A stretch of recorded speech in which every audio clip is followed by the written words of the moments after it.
Hello friend. Rajasthan high court previous year dictation 70 शब्द प्रति minute. Dictation शुरू होगा 3 सेकंड बाद। शुरू।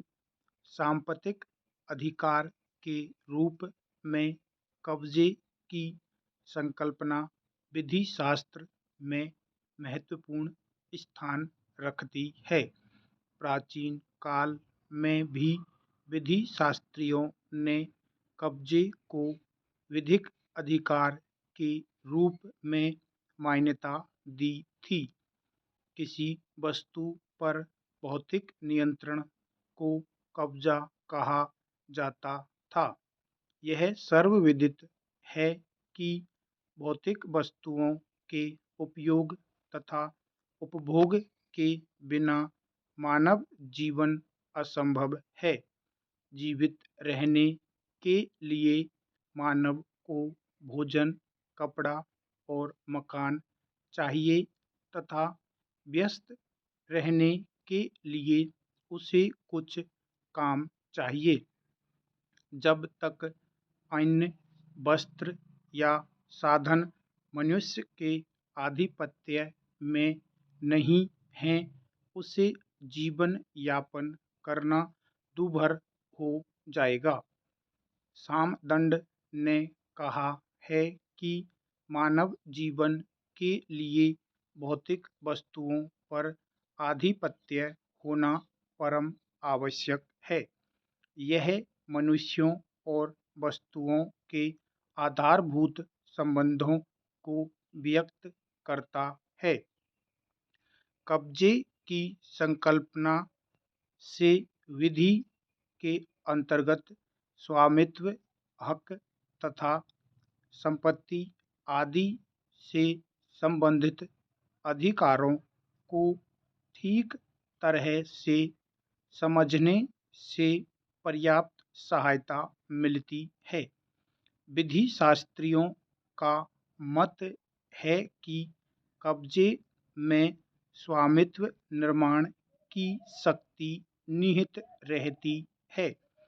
किसी स्वामीहीन वस्तु को यदि कोई व्यक्ति अपने कब्जे में ले लेता है तो वह उस वस्तु का वास्तविक तथा एकमात्र स्वामी माना जाएगा।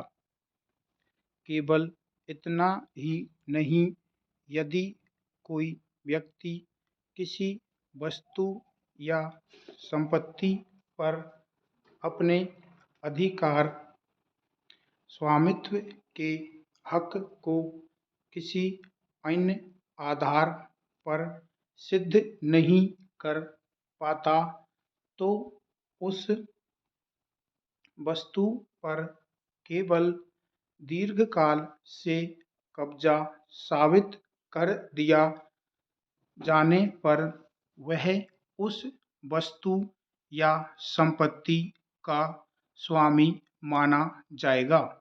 यही कारण है कि बेंथम ने कब्जे के विषय में अपने विचार व्यक्त करते हुए कहा है कि किसी संपत्ति पर कब्जाधिकारी का वास्तविक कब्जा उसे संपत्ति पर हक दिलाता है, और जब तक कोई अन्य व्यक्ति इससे बेहतर हक स्थापित नहीं कर देता, कब्जाधारी ही उस संपत्ति का स्वामी बना रहेगा। विधि के अंतर्गत कब्जे को स्वामित्व का प्रथम दृष्टया प्रमाण माना गया है। यदि कोई व्यक्ति किसी के कब्जे में दखल देता है तो उसे उस संपत्ति पर अपना बेहतर हक सिद्ध करना होगा या कब्जाधारी से अधिक प्रबल अधिकार साबित करना होगा। यदि वह ऐसा सिद्ध नहीं कर पाता तो उस संपत्ति का स्वामित्व कब्जाधारी का ही होगा। यही नहीं, किसी व्यक्ति के कब्जे में दखल देना कानूनी अपकार है तथा अपकारी अपनी प्रतिरक्षा में यह तर्क नहीं दे सकता कि उस संपत्ति पर कब्जा रखने वाले के बजाय किसी अन्य तीसरे ही व्यक्ति का हक है। दूसरे शब्दों में, बेदखली के वाद में परव्यक्ति के अधिकार का बचाव मान्य नहीं है। रोमन विधि में कब्जे के विषय में धारणा यह है कि किसी वस्तु पर कब्जा होना उस पर विधिक कब्जा होने से भिन्न है।